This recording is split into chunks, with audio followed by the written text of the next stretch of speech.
Good afternoon, everyone. You're now tuned into Reasonable Conversation on Newsound Radio 92 FM. I'm Prerna and I'll be with you till 1 p.m. Hope everyone's having a great weekend. Unfortunately, there are many people out there who aren't as lucky as us to be enjoying their weekend and life in general, and they are the people of Syria. We all know about the crisis in Syria, which has been going on for 3 years now. The news is full of stories about the ongoing battle, which unfortunately doesn't seem to have an end in sight. Today, I'm very lucky to have Brooks Newmark with me in the studio, who is the Member of Parliament for Braintree and has recently returned from a trip to Syria. Brooks was first elected as a Member of Parliament for Braintree in 2005. He has served as a member of the Science and Technology Committee and the Treasury Select Committee.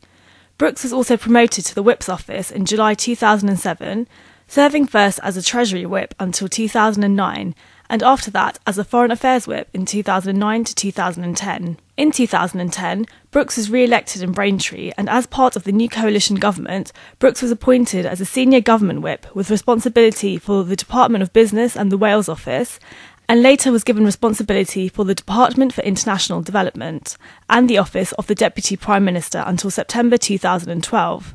During this time, Brooks was a Lord Commissioner of Her Majesty's Treasury. At the end of 2012, Brooks was elected to the Treasury Select Committee.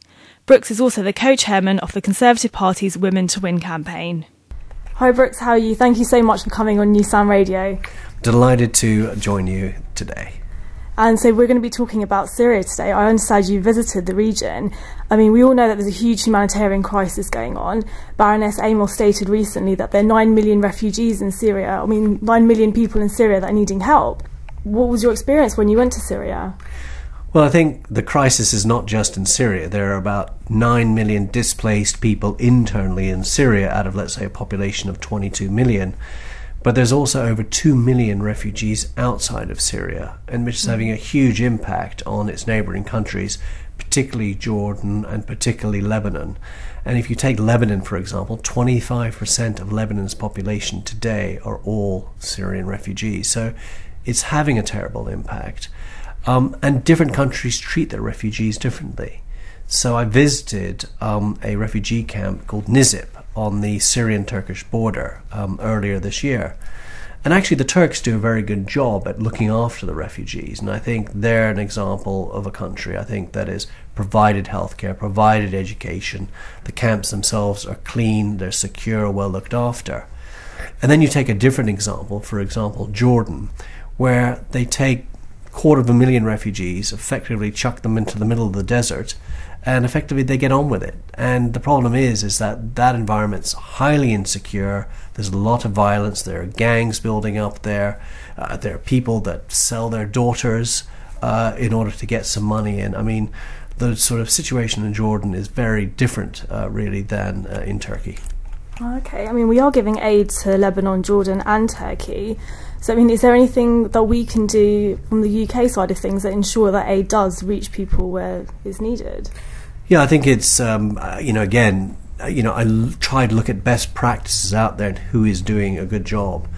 And I would want to take the Turkish example and the way that they are delivering aid as a way to deliver aid effectively.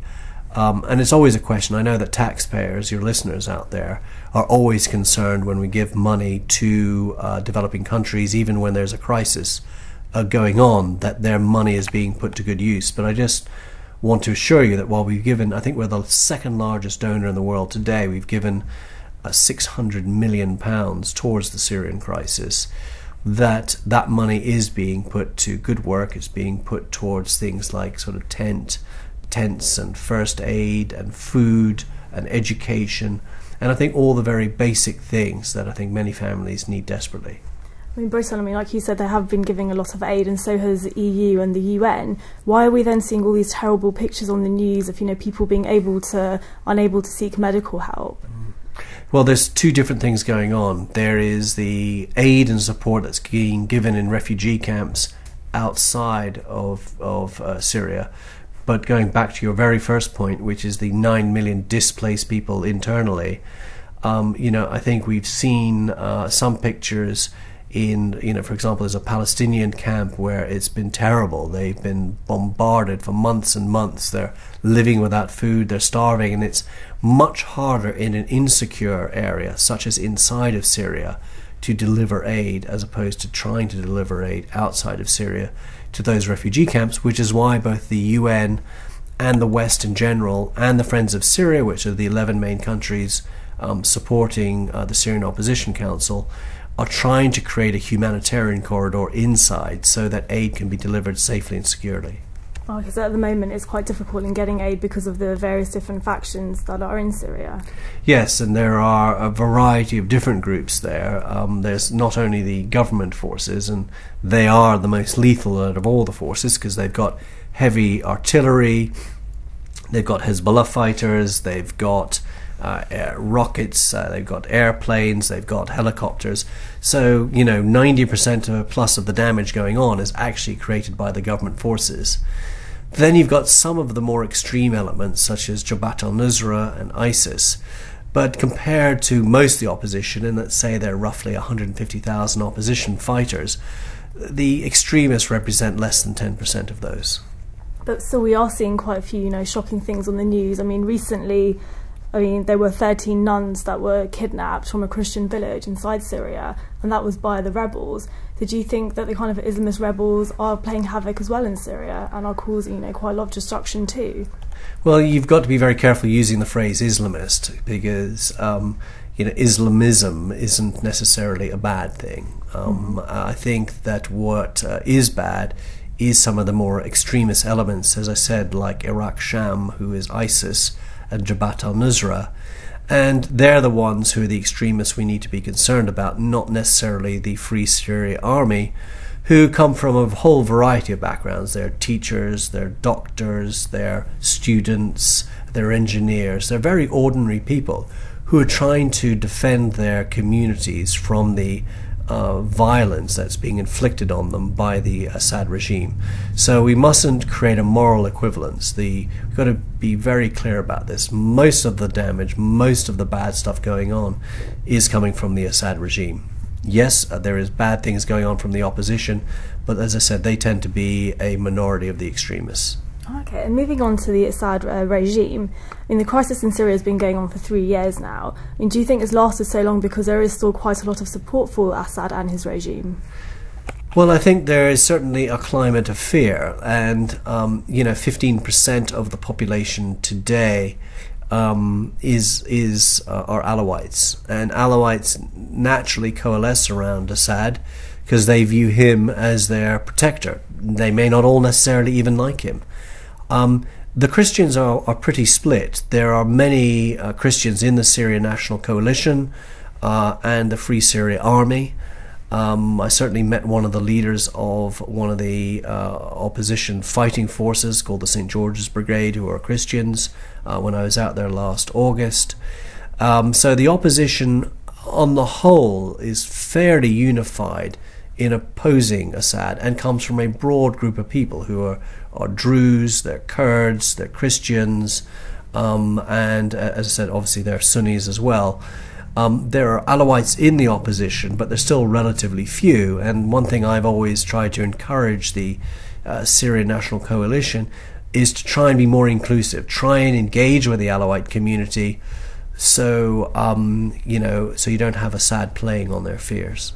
Okay, and it's interesting you mentioned the Alawites community, which are an offshoot of Shiite Islam, which is what's practiced in Iran.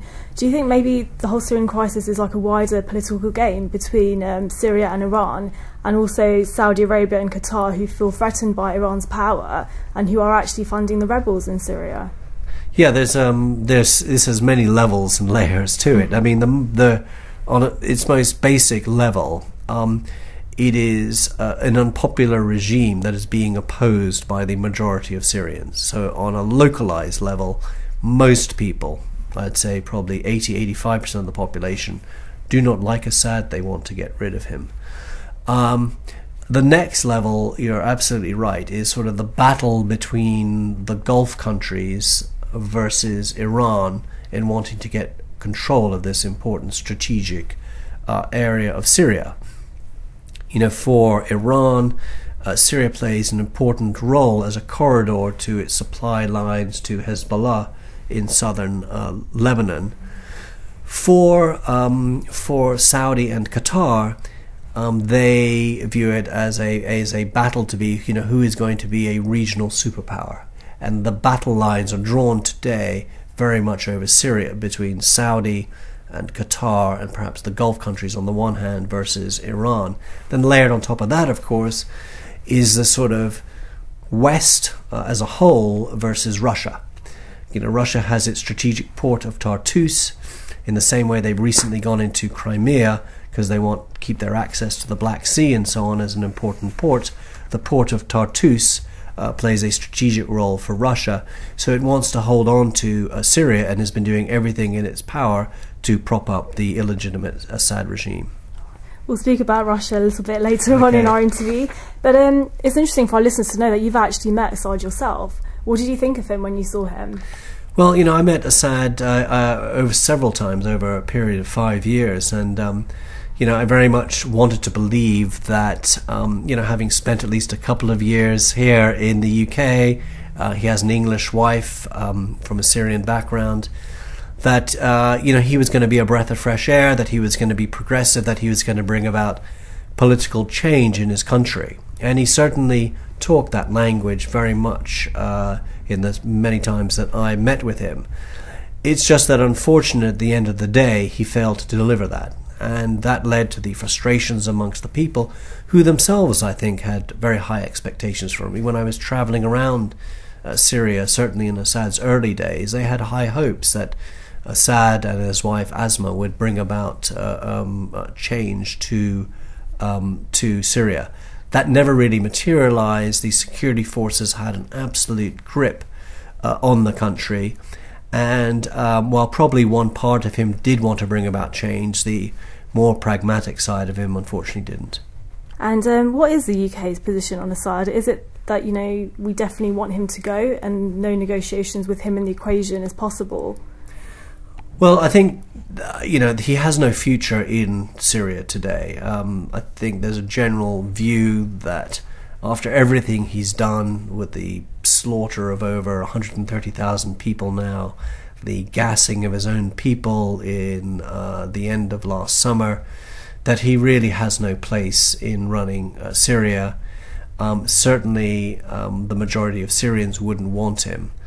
I do think we need to engage with the Syrian government, though, in order to bring this to an end and to have a transition to a free and democratic and inclusive Syria. So, yes, I want to see negotiation. I want to see those negotiations moved forward, but it's proving to be very difficult at the moment. Okay, well, Syria are actually due to have elections later on this year, and the UN have actually said that, they don't want these elections to take place, and it'll be tantamount to the negotiations that are happening. Do you think, in the kind of banner of democracy, that Syria should actually be able to have elections and choose? Well, they should do, but unfortunately there isn't the space really to have an election while you're in the middle of a civil war.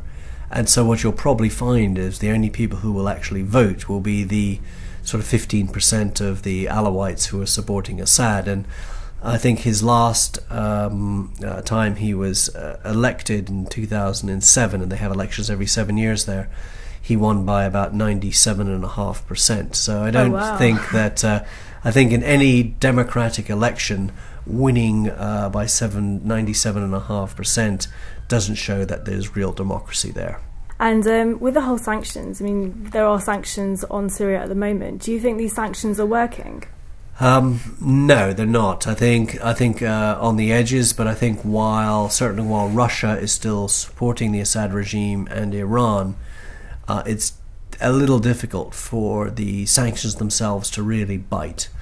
I think, if we're going to see that happen, we need to continue putting the pressure on Iran, which we're doing, and I think it's good that we're engaging with Rouhani and Iran, because we need Iran as well as Russia to bring this about. But I think the latest distraction in Ukraine isn't going to help us in our negotiations with the Russians. Okay, so what's happening with Crimea at the moment?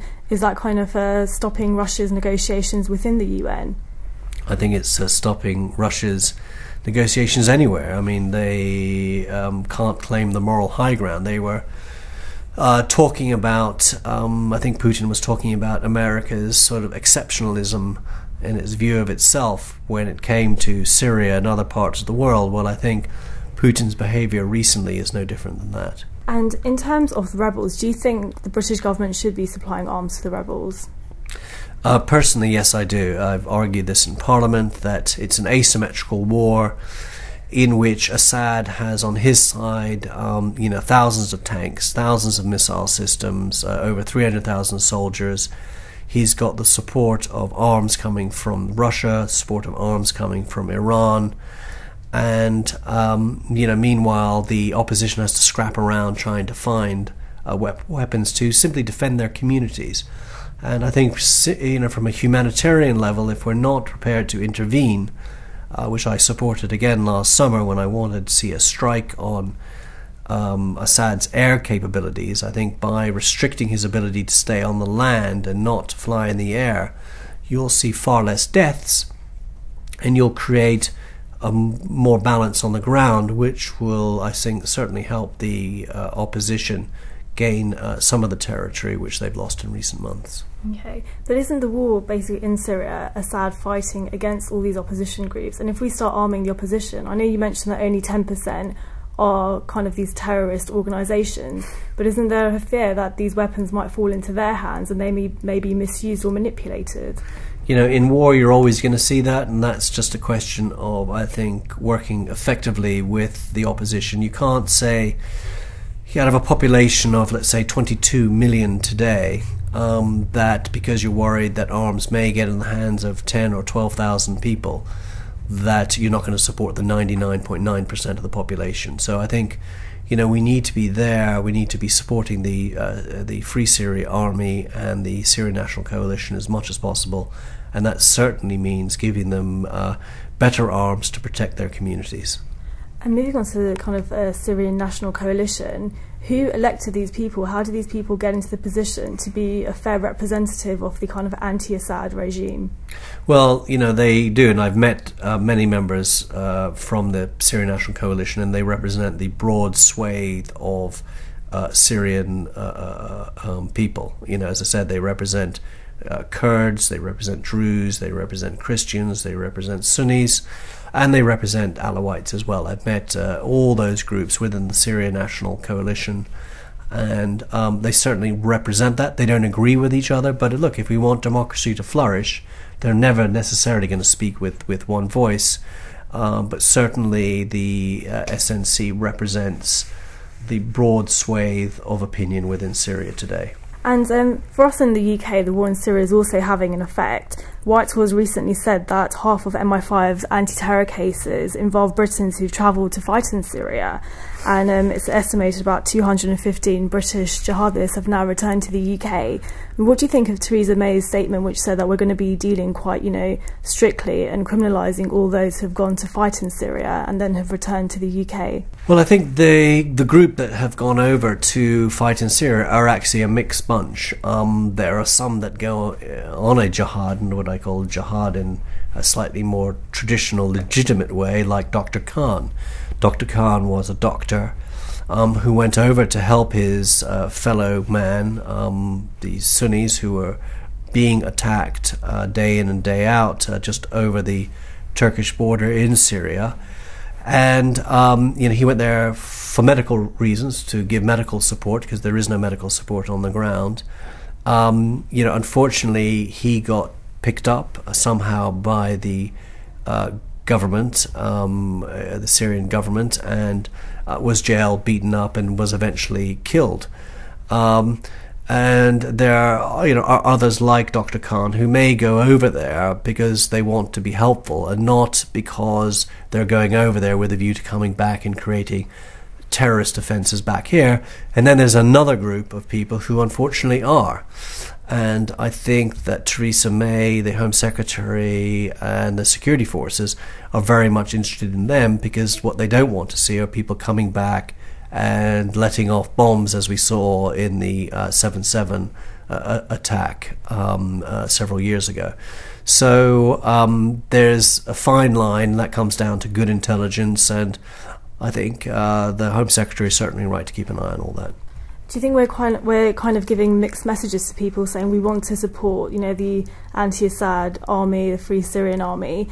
So people are going to Syria to fight, but then saying, well, actually, if you come back, we're not going to accept you into society again, and we're going to criminalise you. Well, I think they're two different things. I think where the security forces are focused on are those who are going to come back and cause problems for us here in mainland Britain. I don't think they're necessarily targeting those people who are perhaps legitimately going over as part of aid convoys and so on to help the Syrian opposition. But because there have been so many court cases involving Britons who've gone to Syria and the wrong types, do you think we could be doing more to stop people from going there in the first place? I think that's very, very difficult because, if we could maybe take people's passports away, one could try and do that. But it tends to be identifying people after the fact when they come back and picking up, intelligence on the ground that where one can identify those who are coming back, not coming back, having done perhaps a good thing in terms of helping, in terms of medical aid, medical supplies and so on, and those who are coming back here to cause terrorist acts in our own country. Okay, but do you think we could educate people a bit more so I know it's a really kind of idealistic statement to make, but kind of to focus more on education of people here so they don't want to go on terrorist expeditions and go to Syria and fight? Well, we could go back, and there is a great tradition here going back, many, many years. You can go back to the times of Franco when there were freedom fighters there, when many British people went out to support the fighters fighting Franco in Spain. That there are people who see injustices out there and want to go and do something about that, want to go and help. And as I said, they're very different people than who go out there with a view to getting training and coming back here and committing terrorist offences.